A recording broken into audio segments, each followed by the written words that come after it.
Assalamualaikum warahmatullahi wabarakatuh. Anak-anak yang Bu Guru sayangi dan Bu Guru banggakan, jangan lupa tetap selalu semangat belajar ya.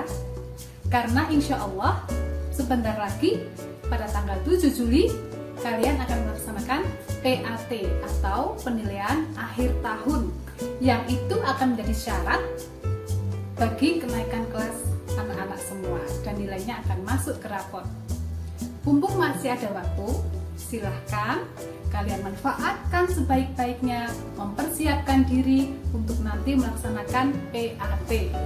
Dan untuk tugas-tugas yang sampai saat ini belum selesai, silahkan dikerjakan dengan penuh tanggung jawab dan sungguh-sungguh. Supaya apa? Kalian bisa mendapatkan nilai seperti yang diharapkan, nilai yang bagus. Cukup itu saja. Terima kasih.